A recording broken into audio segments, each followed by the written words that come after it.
Hi, I'm William Stewart, co-founder of Teleos. Welcome back to our verse-by-verse study on the book of Matthew. We are in the Sermon on the Mount and a great passage between chapters 5 and 7, where Christ is presenting himself to Messiah to the Jews mostly, though there would be Gentiles in the audience as well, I believe.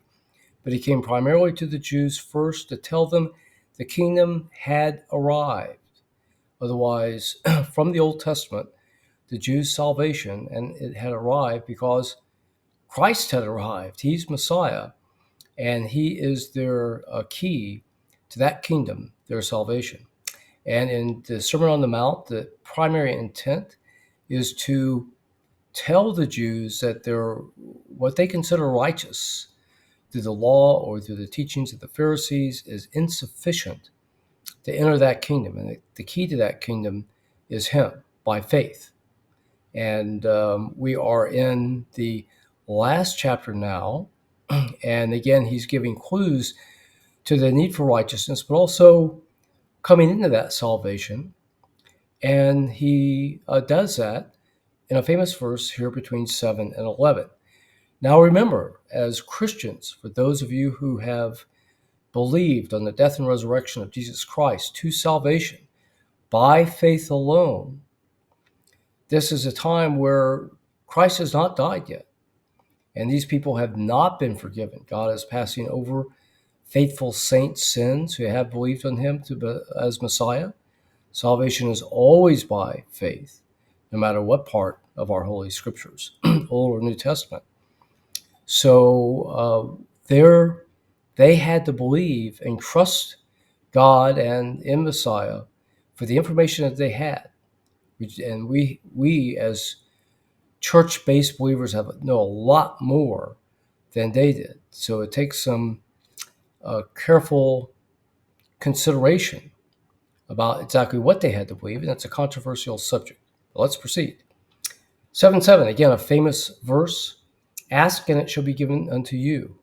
Seek, and ye shall find. Knock, and it shall be open unto you. So, again, Christ is trying to tell them he's Messiah, and come to me, ask, seek, knock, be persistent. Here I am. I'm there to be found. And in the gospel times, like it talks about in the upper room discourse in John, the Jews had to express some obedience and faith to establish that relationship with Christ, it seems. And I'm speaking specifically of John 15. So the two most common words I think that characterizes what believers needed to do in the Gospels is to follow and believe. But before they got to follow, they had to seek. And we remember we seek first the kingdom of God in the last chapter. Here we seek and then knock and ask. So we had to get to that point. So he's telling them, come to me, to Christ. And then afterwards, as we'll see after the Sermon on the Mount, they're to follow and believe. For everyone that asketh receiveth, and that he that seeketh findeth, and to him that knocketh it shall be open. So again, he's saying he's right there. It's like Deuteronomy 30, verses 11 to 15. The word's right there, which is later characterized as Christ in Romans 10, for you to believe and to accept. He's telling them to come to him, trust him. That's the information they have. They don't yet see him crucified and resurrected, even though these topics are both in the Old Testament, but they're to believe in the information they have. He's telling them how to do that. Or what man is there of you whom if his son ask bread, and he would give him a stone?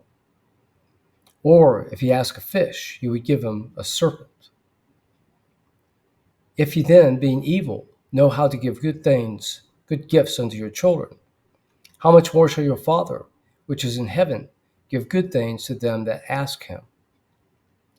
So I think he's addressing something important here to people who don't understand the mercy and the grace of God.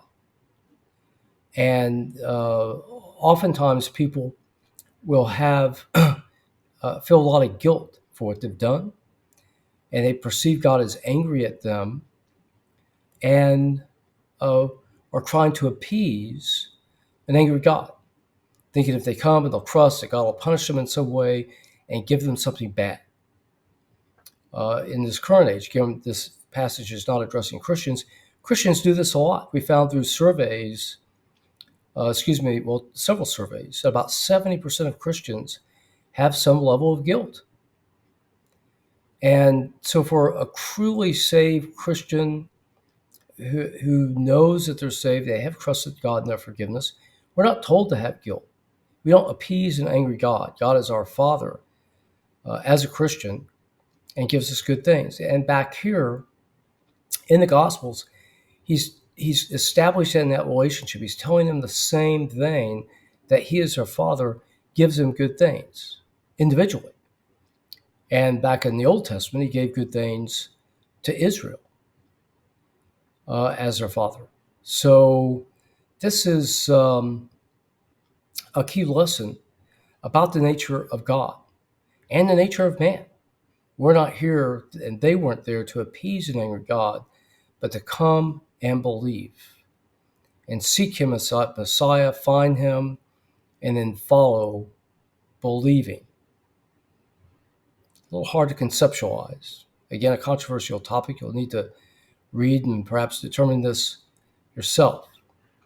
So what have we learned? We have a loving God who wanted these Jews, primarily in the Sermon on the Mount, to come, realizing their need for righteousness, to come to him and believe and trust him as Messiah, and knowing that he would give them every good thing, specifically salvation. Okay, thank you for joining me today. We'll continue next time talking about the Golden Rule and perhaps several other good topics. Glad you're here, and I'll look forward to seeing you again. Bye-bye.